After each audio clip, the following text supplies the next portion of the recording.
Sumunod kayo sa akin at gagawin ko kayong mamamalakayan ng tao. Ito ang mga salita ng ating Panginoon Jesucristo nung tinawag niya ang kanyang mga apostol.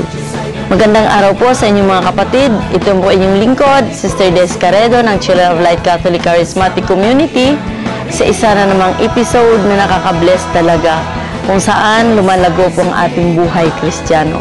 At sa pamamagitan po ng ating programang May Liwanag ka Jesus, ang komunidad ng Children of Light ay nais ibahagi ang isang paraan kung paano kami tumutugon sa tawag ng Panginoon ayon sa San Mateo chapter 4 verse 19.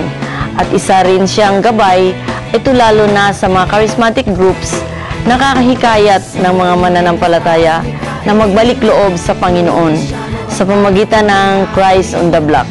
Sa totoo lang po mga kapatid, nung hindi pa po namin ginagawa ang Christ on the Block or tinatawag po namin itong hayo, H-A-Y-O, hindi pa po namin ginagawa itong paghahayo. Po, minsan mag-Life in the Spirit seminar kami, ang dumadalo minsan 15 lang o minsan hindi pa po natutuloy dahil walang dumadating. Pero ngayon po, mula nung nag-umpisa kaming ginagamit itong module ng Christ on the Block or hayo, nako, ginagawa na po namin ito na monthly ang aming Catholic Life in the Spirit seminar. Unlike before, 15 nga ang dumarating o minsan hindi pa natutuloy, ginagawa pa namin quarterly. Pero ngayon po, monthly na po ang aming Catholic Life in the Spirit seminar sa marami po kasing tumutugon sa Catholic Life in the Spirit seminar kung saan ito po'y parang networking na para sa ating Panginoong Jesus. Ang Christ on the Block ay isang lingguhang gawain kung saan ito ay kilala sa tradisyon natin sa ating simbahan. Ang tawag po nito ay Black Rosary.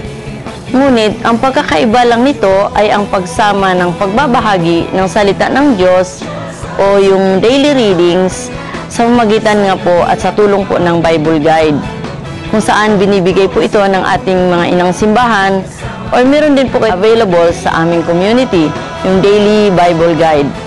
At pagpupuri at pray over sa mga nangailangan ng kagalingan, kalakasan, o kailangan talagang mapatungan ng kamay ayon sa pangako sa St. Mark chapter 16 verse 18.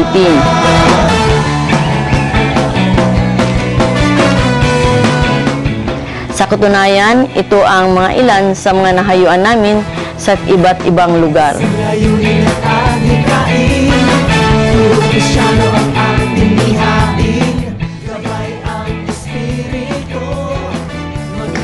Buhat po nung binata ako, yung mga blessing nandito na eh.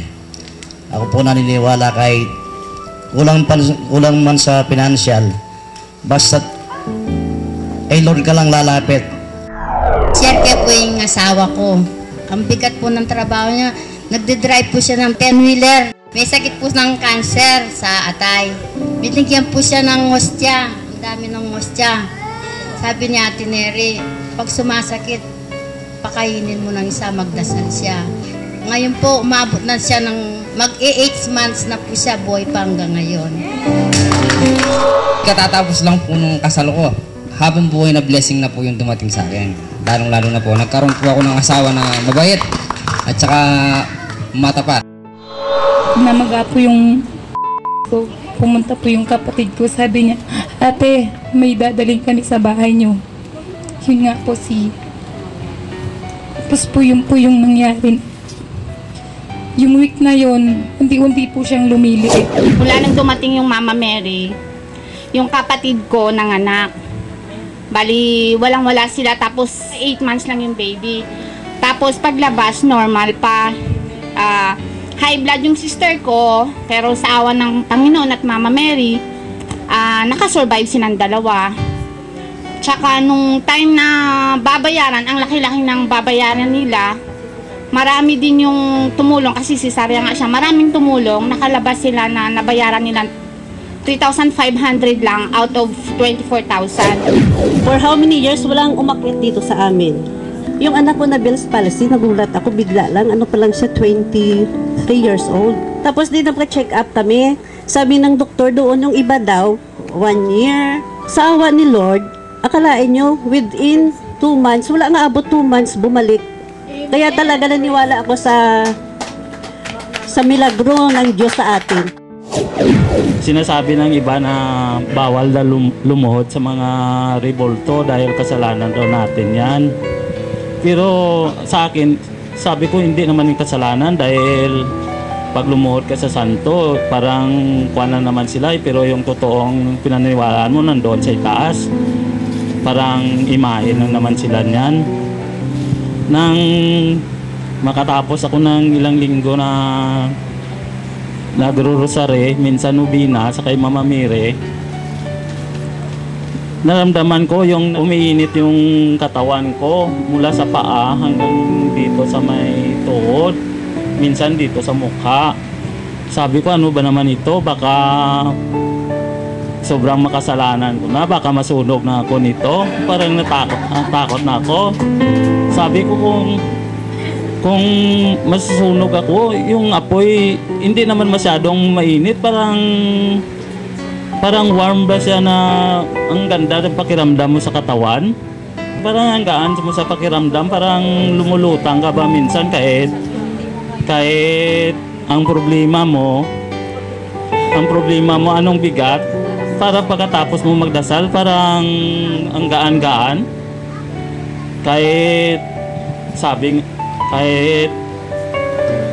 Kahit nag-iisip ka nga ng kung ano-ano, parang nakakalma ba yung kalooban mo?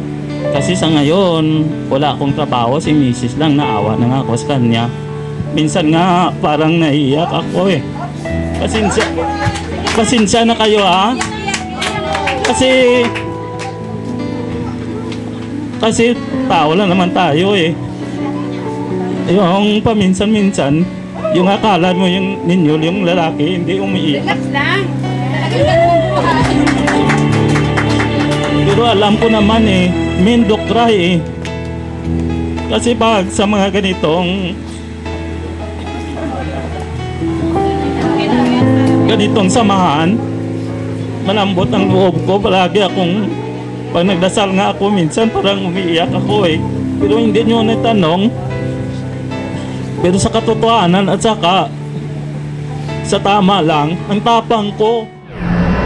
Sa tuwing makabahagi kami ng Christ on the Block sa 20 families, magkakaroon po kami ng 20 family reunion, kung saan po ang inyong lingkod magbabahagi po ng konting katuruan tungkol sa salita ng Diyos. At nakaka-bless po mga kapatid dahil pamilya talaga ang sumasama sa amin. Andun ang tatay, andun ang nanay, andun din po ang mga anak. So, kumbaga sa isang evangelization program, buong family po ang maaakay natin pabalik sa ating inang simbahan. Yung ayon kay San Mateo nga, chapter 12 verses 46 to 50. Ito yung ina at mga kapatid ni Jesus. Pero bigyan ko pong diin yung